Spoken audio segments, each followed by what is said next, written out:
যে আল্লাহ রসুল সাল্লাল্লাহু আলাইহি ওয়াসাল্লাম মাথার চুলগুলি ওপর দিকে দিতেন, মাথা আশ্রাইতেন, ওপর দিকে দিতেন, আর মাঝ বরাবর আল্লাহ রসুল সিঁথি উঠাইতেন।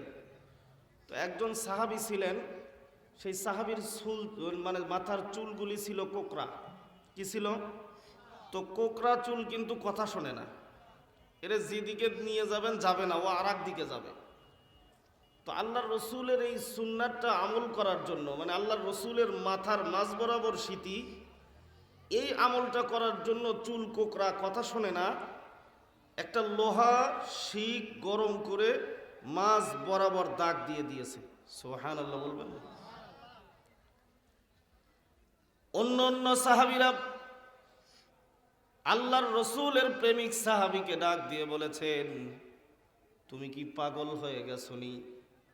এই গরম শিকটা তোমার মাথার ভেতরে দিয়া তুমি মাঝ বরাবর দাগ দিয়ে দিলা, তুমি কি পাগল হয়ে গেছো? তোমার মাথা তো পুড়ে যাবে, তুমি তো কষ্ট পাবা। আল্লাহর রসুলের প্রেমিক সাহাবী ডাক দিয়ে বলেন, ও সাহাবীরা শোনো, আমি দেখেছি আল্লাহর রসুল সাল্লাল্লাহু আলাইহি ওয়াসাল্লামের মাঝ বরাবর সিঁথি, কিন্তু আমার মাথার চুলটা কোকড়া হওয়ার কারণে আমি আমার মাথার মাঝ বরাবর সিঁথি উঠাইতে পারি না। আমি এখন কি করব? আমার রসুলের ওই সুন্নাতের উপরে আমাকে আমল করতেই হবে।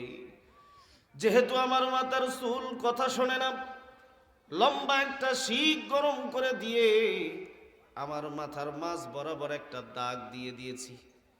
অন্তত পক্ষে এই দাগটা তো নিশানা হয়ে যাবে, আমি আল্লাহর রসুল সাল্লাল্লাহু আলাইহি ওয়াসাল্লামের ওই মাঝ বরাবর যে সিঁথি রয়েছে, ওই সিঁথির মতো দাগটা তো দেখা যাবে। জোরে বলেন সুবহানাল্লাহ। কেমন ভালোবাসতেন সাহাবা আজমাইনরা আল্লাহর পয়গম্বর বিশ্ব নবীজিকে। সাহাবা আজমাইনদের জীবন পর্যন্ত আল্লাহর রসুলের জন্য ওয়াকফ করে দিয়েছেন।